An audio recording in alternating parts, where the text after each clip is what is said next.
Magandang araw po sa inyong lahat mga kababayan at welcome back dito po sa PNR at ito nga mga karib natin PBBM takot na mabisto. Heto ang katotohanan sa likod ng kasinungalingan na Atty. Vic Rodriguez nagsalita na.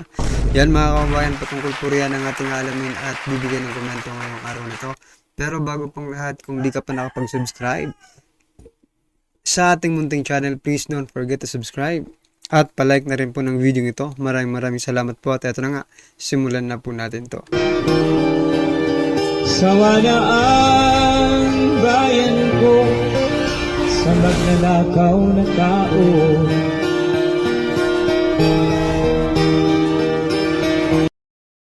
So yan mga kabayan, bago po natin i-play ulit ang video ito. Nako, ito may share po akong balita mga kabayan. President Bongbong Marcos Jr. Hindi ko alam kung maniniwala kayo dito mga karibin natin. Ito ang sabi niya. Zoom in natin. Mula po sa The Manila Times. Nako. Sabi po ni President Bongbong Marcos Jr. mga kabayan, ensure funds are spent wisely. Government workers urge. Yan mga kabayan. So, ini-encourage ni President Bongbong Marcos Jr. yung ating mga government workers, employees like him, no? Na spend yung ating pondo ng wasto mga kabayan. Ano po ang first impression nyo dito? Sa akin po kasi mga kabayan, ang pumasok agad sa isipan ko nung nabasa ko ito ay Mr. President, please walk the talk, walk the talk. Dapat sa inyo po nagsisimula, sa inyong opisina at sa opisina po ng inyong mga tauhan, nagsisimula itong sinasabi mong siguraduhin na nawawaldas, hindi nawawaldas, ginagamit ng maayos yung ating pondo. Dapat you must be the example mga kabayan na dapat ginagamit po ng wasto ang ating mga pondo. Diba? Kasi hindi lang naman po tayo nakaka-notice mga kabayan. And I think ikaw ganun rin ang nakikita mo, Sa laki ng utang natin, wala man lang tayong big ticket project na nakikita. At ganito ang maririnig mo coming from our very own president na walang ginawa kundi ang magwaldas. Hindi naman siguro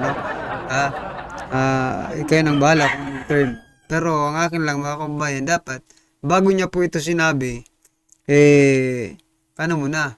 chinik niyo muna yung sarili nila, kung ako ba nagagawa ko ba ito talaga, dapat ko ba itong sabihin.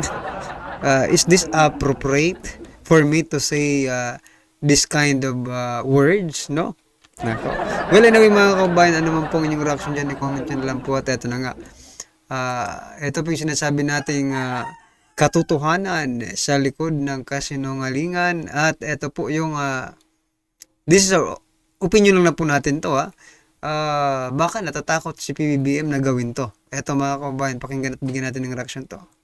Dito sa inyong presidente pakinggan nyo po munang mabuti at saka natin bibigyan ito ng komentaryo. In a senatorial debate, Atty. Vic Rodriguez again called on you to undergo a hair follicle test, citing the constitutional principle that public office is a public trust. Teka, dyan muna tayo, okay? Eto, matagal na nating pinapangarap ito. Ang tagal na po nating sinisigaw ito. Mga Pilipino, ilang beses na po itong sinasabi sa social media. Mga vloggers, sinasabi rin ito sa social media. Even yung ibang mga politicians, pinagbibintangan si Marcos at hinahamon siya ng hair follicle test. At sa wakas, may naglakas ng loob tanungin si BBM patungkol dito. Kaya hindi ko alam kung sino nagtanong nito. Kung sinong malakas na loob na nagtanong nitong patungkol sa hair follicle test. Baka bukas may kaso ka na kay BBM. Alam naman natin itong mga ito. Pagka nababara, nagagalit. Pag hindi kayang sagutin, nagagalit. Minamasama. Pero, assume matangkad kasi nagtatanong. Hindi ko talaga alam kung sino to. Baka taga SMNI kasi hindi duwag. Alam mo naman yung iba, mga duwag magtanong. Hindi, wala talaga alam mo, pag nakaharap ko si Marcos, yan din ang itatanong ko sa kanya, ready ka ba magpa-hair follicle test? Oh, wala nagtatanong, isipin mo, ang daming mga mainstream media nakakaharap si Marcos, hindi tinatanong yan. Bakit ayaw niyong tanungin si Marcos ng drug test, hair follicle test? Ito honestly, hindi ko alam sino yung nagtanong. Pero kahit sino ka man, kahit taga-ABS ka, kahit taga-GMA ka, kahit mga doon ka sa mga vloggers na media, doon sa mga bayarang media, okay lang, importante na tanong mo to. At yan po ay tanong ng buong Pilipinas. Marcos, ano ang sagot mo sa tanong ng buong Pilipinas na ikaw ba ay dapat magpa-drug test at hair follicle test? Sagot ni Marcos, eto. What do you say to this, Mr. President? No. yung tigre naging kuting. Umurong ang bayag ni Marcos. Laglag sa putikan si Marcos dito. Sa lahat. Ayaw ko, ako hindi ko alam kung anong mangyayari dito sa nagtanong na ito. Ha? Baka kasuhan ito or ipaligpit ito. Lubog. Sa lahat ng tinanong kay Marcos, dito siya lubog. Sa lahat ng topic, dito iwas si Marcos. Oh. Wala siya nagawa. Tingnan niyo yung mukha. No. Baka mamaya magbangagor siya mamaya. Ha? Oh, why should I do that? You know, see, what they say, public trust, public office, public has nothing to do with the follicle test. No. Public office and public trust has nothing to do with the hair follicle test. Mali ka ron, Marcos. Talaga ba? No? Walang connection yung public trust at public office doon sa hair follicle test. Naku, napakalaki pong ano niyan ha. Huwag nyo naman pong gawing ob-ob yung mga yung mga ordinaryong Pilipino. Kahit mga ordinaryong Pilipino, mga kaumbayan, malala yung logic, no? Ng hair follicle test to the public office and public trust ay napakalaki po ng niyan, connection, no? Paano po pagkakatiwala? For example lang mga kabayan. Paano mo mapagkakatiwalaan? Sabi nga po nung masugid nating subscriber dito, no? Hindi ko lang maano yung pangalan niya. Sabi niya po sa doon, natapik na rin kasi natin to minsan, mga sabi niya, paano hindi naging connected yun? For example, Addictus yung naging leader. Oh. Pag addictus daw po kasi hindi makakapag-isip ng ng tama. At doon pumapasok ang decision making, mga kabayan. Once na nakapag-decision ka ng hindi maganda, syempre hindi rin maganda magiging resulta niyan. At malamang sa malamang hindi ka na pagkatiwalaan ng taong bayan. Public trust, public office, mga kabayan. Di ba? Kaya hindi natin alam kung bakit nasasabi ni President Bongbong Marcos Jr. na walang kinalaman ang hair follicle test sa public office, no, and public trust. It is very, very relevant, mga kabayan, no? Napaka-importante po niyan sapagkat gaya nga ng sabi ko at sabi na rin ng iba nating mga kabayan na nagko-comment dito sa ating channel, naku, malaking kalokohan po ang sinasabi nila na walang kinalaman ang hair follicle test sa public trust and public office, di ba? Yung mga taong magsasabi lang yan, hindi natin alam, talaga bang public service ang gusto ninyo? Or gusto nyo lang magpayaman sa ating gobyerno, di ba? Dapat kasi sinusuportahan nyo po yung mga magagandang panukala, di ba? Dito or mga batas, yung mga magagandang batas na pwedeng sumupil, no? Or pumutol sa mga ugat ng korupsyon at kung ano-ano pa man sa ating gobyerno. But dito po sa administrasyong ito, mga kabayan, makikita mo it's very different, no? Kakaiba po, kabaliktaran po ang kanilang mga sinusuportahan. Pag hair follicle test, ayaw, no? Ayaw. Pangalawa, yung firing squad sa mga korap, ayaw din, mga kabayan. So ano na lang ba? Ano na lang ba talaga? Okay lang sa inyo mag-korap pero hindi pwedeng parusahan yung mga korap. Sa bagay, kayo rin ang mga korap. Kaya talagang hindi ninyo hindi ninyo maipasa-pasa yung mga batas na yan eh. Marcos. Sasagutin kita, mali ka ron. Kasi yung hair follicle test will test you kung adik ka o hindi. Pasimplihin na natin. We'll let the people know. We'll inform the people kung adik ka o hindi. At bakit natin dapat pagkatiwalaan ang isang presidenteng adik? Ganun kasimple yun, Marcos. So kung ikaw ay hindi adik, hindi ka tumitira ng cocaine, hindi ka tumitira ng shabu, ano ba naman kung ikaw ay magpapa-hair follicle test? Ano mawawala sa'yo? Unless Yung sitwasyong ito mga kabayan, no, na pagtatanong dito kay President Bongbong Marcos Jr.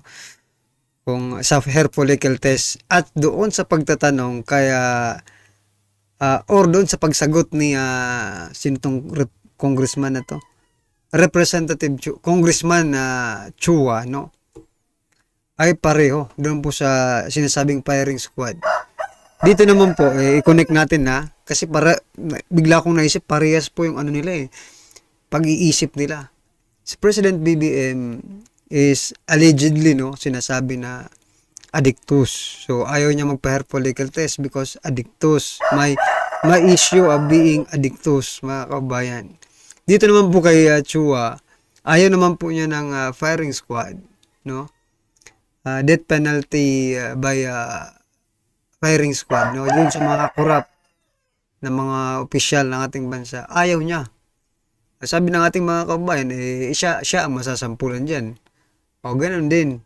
Parehas po sila ng pag-iisip. O, parang inaamin na rin nila. Diba? Although, not directly na inaamin nila, pero pag kung iisipin mo, ikaw tayong mga ordinaryong Pilipino, di ba? Kung isipin mo, di ba sa conversation, yung day-to-day na conversation natin sa bawat isa, no? Minsan dumadating talaga sa point na hindi ka makasagot because it is true, no? Or gumagawa ka na lang alibay because it is true. Ay, naku mga kabayan, marami po akong kakilalang ganyan, no? Ganyan po ang mga sagot. They don't confirm directly, but parang ganun na rin. Di ba? May mga kakilala tayo na ganun din ang sinasabi nila. Pero kung titingnan mo, ganun nga talaga. yes, adik ka nga. That is the problem. Pero sa sagot mo ngayon, wala ka nang kawala. Before, may duda pa ang taong bayan. May lusot pa yung mga vloggers mong bulok. Di ba? Bakit siya magpapadrug test? Bakit? Kailangan ba yun? Hindi lang umiimik si Marcos. Siyempre, ba't niya ngayon? Nag-no ka. Lubog ka sa kumunoy dyan. Can we blame the people? Majority of the Filipino people, kung paniwala ang adik ka, hindi natin sila masisisi. Kasi ayaw mo ng drug test, sumagot ka dyan simple. Ako tanungin mo akong drug test, basta sabay tayo, gusto mo araw-araw pa Bakit? I am very confident, not even once I took drugs, prohibited drugs Newsep yan. Yung mga pansipon. Ayoko talaga sa droga, sa totoo lang, kahit yung legal, yung pang high blood nga, ayoko Yung sa sipon nga, sa ubo, unless mas malala, ayoko uminom. All the more, yung mga illegal drugs. Lalo na kung cocaine. Lalo na kung sabu. Di ba? Simple Sinong nilalang na Pilipino matatakot sa drug test? Kung hindi addict. Unless meron kang pinagtatakpan, nakasamahan mong addict. Yun nga po mga kabayan. Sabi po ng ating mga kabayan, kahit naman siguro umabot yan ng isang araw na pagpapa-hair follicle test, okay lang. Diba? Hindi naman siguro kawalan niya. Kasi ang sinasabi nila, busy ang Pangulo. Tapos pangalawa, he is the highest official of the land. Kung baga daw sa kumpanya, hindi po pwedeng questionin yung CEO, sabi ng isang nag-comment. Kung baka daw sa isang kumpanya, si President Bongbong Marcos Jr. ang CEO, tayo po, mga kababayan, ay mga tauhan lang. So, you cannot question, no, the CEO. Pero ito lang naman, mga karbi natin, para maging patas lang din naman, no? Hindi naman ito private company. This is a public, kung sa kumpanya, public po ito, no?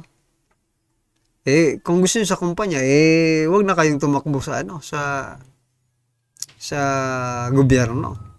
Diba? Unfair po kasi, tingnan nyo yung mga kukuha ng mga magtatrabaho, magpapadrug test pa yan. Diba? Yung ating mga employee, yung ating mga kasundaluhan, sabi nga ng isang sundalo, sila nga, diba? 30 years na daw siya sa service, no? At halos 10 beses niya nang naggaganyan, nagpapadrug test at neuro pa. Kasi nga po, mga kabayan, it is very important sa isang opisyal, no, na matino ang pag-iisip para makapagdesisyon rin ng matino, di ba? Yan. Ito na yung sinasabi natin. Lalabas na talagang katotohanan sa likod ng inyong mga ginagawa. Kasinungalingan. Ganun lang yun. Or adik kami, ikaw mismo yung adik. Di ba? Kaya dito baon siya. Alam ko yung mga sinasabi ng mga ibang mga mga vloggers mo, mga vloggers ni Tamba.